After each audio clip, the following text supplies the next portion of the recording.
So ayun mga Q, good morning sa ating lahat. Welcome dito sa ating YouTube channel. At sa video nito mga Q ay sasagot tayo ng ilang concern dito sa expert option. Kasi marami pong concern yung mga ka-Q natin. Marami po silang hindi naiintindihan dito sa expert option. So ganun ho talaga. Kahit ako po nung una talaga, marami din po akong tanong, marami din po akong hindi maintindihan dito sa expert option. So hanggat kaya ko sagutin yung mga concern ninyo, sasagutin natin yan. Pero kung hindi na talaga mga Q is manhin nyo na po. So, ngayon, magbabasa tayo dito ng concern. Then, kung kaya kong sagutin, sasagutin natin. So, siyempre, nagbibase lang din tayo sa experience natin, di ba? So, yun. At ito, una, sa concern natin mga Q ay nanggaling kay Miss Margie Sina. Shoutout sa'yo. 12 hours ago po siya. At ang tanong niya, pwede ask, sir, pag nag-depo ako through GCash, anong email yung hinihingi? GCash email po ba? O email ng account ko sa expert option? Wala po bang bayad mag-depo sa expert? Pasagot naman para maliwanagan ako at yung iba na gusto maglaro. So, ayan. Hindi ko alam kung ano yung mini-minimum. So, siguro ganito yung mini-minimum. Kasi pag napansin ho ninyo mga kayo, pag nag-deposit kayo, halimbawa wala pa kayong deposit, first time nyo palang mag-deposit ng real money dito sa expert option. So, pag kinlik nyo yung deposit, so, bubungan sa'yo doon yung hihingi sila ng email mo. Tapos sa baba, mayroong password. So, optional naman yan mga kuya. Pwede mong ilagay kahit anong email, kahit hindi yung email na ginamit mo sa expert option, kahit hindi yung email sa GCash mo. Pwede kang maglagay kahit anong email. Tapos mag-create ka ng new password. Doon yon sa expert option. Basta tandaan mo lang yung password. So, walang problema kahit hindi mo gamitin yung email mo sa GCash o email mo sa expert option. Kahit ano lang, kahit ibang email, basta tandaan mo lang. Tapos pag nag-create ka ng password, tandaan mo lang yon. So yun, para ma-open mo, para makapag-deposit ka. After nun, pupunta ka na doon sa deposit na mismo. So makikita mo na doon yung mga dollar sign na $100, $10, $20, yan, $200. So ganun. So optional lang po yan kahit hindi mo gamitin yung email mo sa expert option o email mo sa GCash, pwede po yun. So ganun ho siguro yung minimum. Sana ganun yung minimum. Tapos, wala po bang bayad mag-deposit sa expert option? Siyempre, simple ka kayo, mag-deposit ka, so maglalabas ka ng sarili mong pera. So parang bayad na rin yun.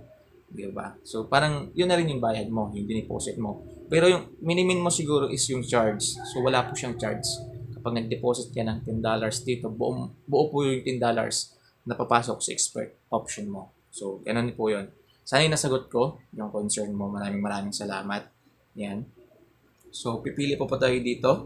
So, dito kay Boyet Manding. Shout out sa iyo, Sir Boyet Manding. Meron na po bang nag-deposit ng GCash dito tapos nakapag-invest? Yes po, meron na po sir at ako po mismo yon. So, unang-una talaga nung lumabas yung GCash sa choice of payment ay ginawan ko siya kaagad ng vlog kasi nga excited akong i-share sa inyo na meron ng GCash expert option kasi dati wala po yan. Dahil dati meron lang coin.ph, Mastercard, mga ganyan. TrueBank yung ginagamit. Ngayon, lumabas yung GCash. So, yun, nagawa natin yan ng vlog kung paano mag-deposit through GCash. So, mas madali ho kasi pag GCash, dali. Parang convenient na po talaga siya. Kasi halos lahat naman ngayon meron ng GCash. So, at syempre, pag matik po yan, wala pang 2 minuto, papasok na kaagad sa expert option account mo. Then makapag-invest ka na kung gusto mo, makapag-trade ka na. Diba? Madali lang po yan. So ako po mismo yung nag-cash in dito through GCash, nag-deposit dito through GCash at nakapaglaro. Ask me. Ask ko lang po, number ng GCash mo po ba yung ilalagay po kapag nag-withdraw? Yes. Yes po, Q. Siyempre number ng GCash mo kasi doon papasok yung withdraw mo. Kasi kung ilalagay mo doon yung number ng iba, baka sa kanila papasok yung withdraw mo. Siyempre kung ano yung GCash account number mo, yun din po yung ilalagay mo doon pag nag-withdraw ka. Tapos hihingi din po sila ng GCash name. Yun din po yung ilagay mo doon para sakto talaga na papasok doon sa account mo. At ito pa, kay Tala. Ayan, shoutout sa iyo Tala. Bakit ayaw sa akin? Not enough GCash to balance. So, hindi ka siguro pwedeng mag-deposit gamit yung GCash mo kasi kulang yung pera na meron ka sa GCash mo. So kailangan dapat meron kang at least 600 pesos sa iyong GCash para makapag-deposit ka doon sa expert option mo. Kay Mark Lester, Dave Anuhas naman po yung concern na babasahin natin. So ang sabi niya dito, shoutout pa lang sa iyo Kakyu. At ang sabi niya, nakadeposit na po ako ng $20. Kaso hinahanapan ako ng phone code, then phone number, ano po ang gagawin ko. So hindi ko kasi alam kung anong ginamit, anong way yung pang-deposit mo dito, through GCash ba o ibang choice of payment. So pagsagot na lang po yan para masagot natin yung concern mo, kasi hindi ko alam, kasi pag GCash kasi wala na po kasing hinihingi na mga ganyan, hindi na po sila humihingi ng confirmation ganyan, direkta na po yun, napupunta na kaagad sa iyong GCash. So sagot na lang po yung tanong ko kung ano yung ginamit niyo pang deposit. Baka po yung ginamit niyo is mga coin.ph o ibang choice of payment. So ayun Kakyu, sana masagot mo. At sino pa? So ito, kay John Michael Bautista, so shoutout sa'yo. Pap, seryoso, wala pang 10 minutes mawi-withdraw na. Bakit sa akin ilang oras na wala pa rin? So yes po, kasi sa akin po wala pang 3 minutes pumasok na yung aking withdrawal sa expert option. So kasi ginamit ko is ang aking GCash. So ngayon, kung medyo matagal man, ganun ho talaga siguro, nagkaka-encounter tayo minsan ng medyo matagal, lalo na pag maraming nag-withdraw. So ako kasi pag nag-withdraw pa ako is gabi ho talaga ako nag-withdraw.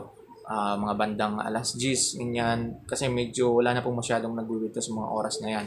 So kasi pag araw, halimbawa mga umaga, lalo na yung mga noon break na yan, mga hapon, so matagal ho talaga siguro yan kasi maraming nag-withdraw sa mga oras na yan. So advice ko lang, pag nag-withdraw kayo, medyo sa gabi na lang para mabilis pumasok yung withdraw ninyo. So ngayon, dito na tayo magtatapos sa last concern. Hindi nga concern ito mga kay, parang pangbabash nga ito dito sa expert option. So kay Rock On, shoutout sa'yo. Los po lagi dyan, loko. $100 per day talaga. Sa demo lang nangyayari yan. Walang kwentang influencer. Makakahatak lang ng views. Scam up. Yan, huwag kayong mag-trade. Yan, puro madali sinasabi nila. Ito lang too good to be true. Alam nyo na. Yan. So, dito sa concern na tumaki, wala naman tayo masyadong masabi dito. Kasi opinion nito, so wala tayong problema diyan. So, kasi malaya naman tayong magbigay ng opinion kung ano man yung opinion na gusto natin. So, sinasabi niya dito sa demo is $100. Siyempre, sa demo kasi wala kang kaba kung kahit ilan pa i-trade mo dito sa demo, kasi wala ka namang kaba dyan dahil hindi naman yung totoong pera, kung baga play money lang yun. Tapos, yung sinasabi niyang scam, dito sa scam, wala ho tayong magagawa kung iisipin niyang scam ng expert option. Kasi alam ko yung taong ito ay hindi naman to nagsubok na mag-trade o mag-open ng expert option, kaya hindi niya alam. Kaya karamihan talaga nagsasabing scam kapag hindi pa niyo pa nasimulan. So, ang advice ko, kung kung parang naiinganyo talaga kayo, parang gusto niyo talaga pumasok dito sa expert option, wala namang problema, deposit ka lang muna ng $10, obserbahan mo lang muna yung mga mangyayari dito sa expert option. Kasi ako, hindi ko po siya pwedeng sabihin na scam, kasi nga nakapag-withdraw na ako dito. Yung mga transaction ko, yung pag-cash, yung pag-deposit ko, pag-withdraw ko is okay naman lahat. So walang naging problema. Actually, yung pinuhunan ko nga dito, yung unang deposit ko dito is bawing-bawi ko na talaga. Kumbaga, tumubo pa nga ako. So yung ginagamit ko na lang ngayon, yun yung mga panalo ko.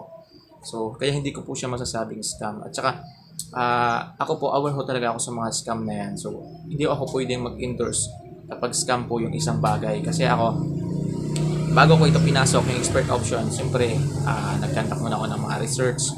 Yan, pinag-aralan ko muna yung expert option, paano siya laruin, sino-sino ba yung mga naglalaro dito sa expert option. Yan, so makikita nyo naman, legit yung expert option kasi nga sa mga advertise nila, ang daming advertise ng expert option. So pinopromote talaga siya ng mga influencer na malalaki. So yun, so ganun talaga yung mga tao minsan, meron ho talaga silang hindi magandang matawag doon, karanasan sa mga bagay-bagay. Katulad nito ni Rock On. So, irespeto na lang natin yung kanyang opinion. So, sabi niya walang kwentang influencer. So, siguro para sa kanya wala tayong kwenta. Pero, siyempre sa mga kakuyo natin na naniniwala sa atin, ito na magkwenta.